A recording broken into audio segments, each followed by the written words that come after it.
నమస్తే మిత్రులారా, నేను మీ శ్రీనివాస్ చౌహాన్ అడ్వకేట్. మిత్రులారా, చెక్ బౌన్స్ కేసులో ఎవరిని సాక్షిగా పిలిచే అవకాశం ఉంటుంది?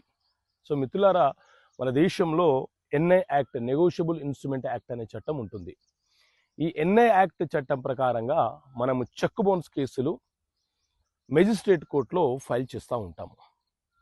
ఈ చెక్ బౌన్స్ అనేది ఒక సివిల్ నేచర్ కలిగినటువంటి క్రిమినల్ కేసు. అయితే చెక్కుని ఎవరికైనా ఇచ్చినప్పుడు ఇవ్వడం కంటే ముందే ఆ చెక్కుని స్టాప్ పేమెంట్ చేసినా, లేకపోతే అకౌంట్ క్లోజ్ చేసినా, అవతల వ్యక్తి ఆ చెక్కుని చెక్ బౌన్స్ కేసు వేసినప్పుడు మనము అక్యూజ్డ్గా పిలువబడతాము.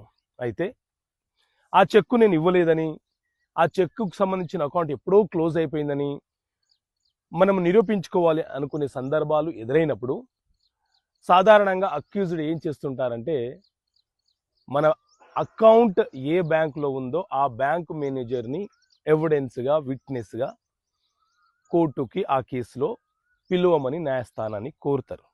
అయితే మనం గుర్తుంచుకోవాల్సిన అంశం ఏంటి అని అంటే, ఎవరికైనా చెక్ ఇచ్చాము, ఆ పని కాలేదు, అతను ఆ చెక్కుని బ్యాంకులో ప్రజెంట్ చేసుకునే అవకాశం ఉంది అనుకోండి, అప్పుడు మనం చెక్ బౌన్స్ కేసులో ఇరుక్కునే ప్రమాదం ఉంటుంది కదా. అయితే ఇలాంటి సందర్భాలు ఎదురైనప్పుడు మనం స్టాప్ పేమెంట్ చేయవచ్చు. న్యాయస్థానం ఏం చూస్తుంది అని అంటే, మనం స్టాప్ పేమెంట్ చేసిన సందర్భంలో చెక్కు అమౌంట్ ఎంత ఉందో ఆ అమౌంట్ కనుక మన అకౌంట్లో ఉండి మనం స్టాప్ పేమెంట్ చేస్తే దాని వలన కేసు యొక్క తీరు అనేది మారిపోతుంది. కొంతమంది చెక్ ఇచ్చేస్తారు, దానికంటే ముందే అకౌంట్ క్లోజ్ చేస్తారు. అంటే ఇక్కడ ఇంటెన్షనల్గా మనము చీట్ చేసే ఉద్దేశంతో చెక్ ఇస్తున్నామని అర్థం. సో ఇలాంటి సందర్భాలలో బ్యాంకు మేనేజర్ని ఎవిడెన్స్గా పెట్టినప్పుడు ఈ అకౌంట్ ఎప్పుడో క్లోజ్ అయిందన్న ఎవిడెన్స్ని మనం అవతల, అంటే కేసు వేసిన వ్యక్తి ప్రూవ్ చేసుకోగలిగితే అక్యూజ్డ్కి శిక్ష పడే అవకాశం ఉంటుంది.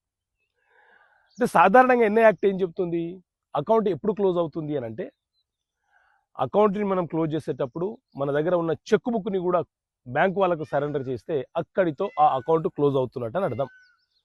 సో ఆ సందర్భంలోనే అకౌంట్ క్లోజ్డ్ అనేది వర్తిస్తుంది. మిగతా సందర్భంలో ఇంటెన్షనల్గా అకౌంట్ క్లోజ్ అయిన చెక్కులు ఇచ్చిన తర్వాత అకౌంట్ క్లోజ్ చేసినా మనము ముద్దాయిలమే అవుతాం. ఓకే మిత్రులారా, థ్యాంక్ యూ. జై హింద్.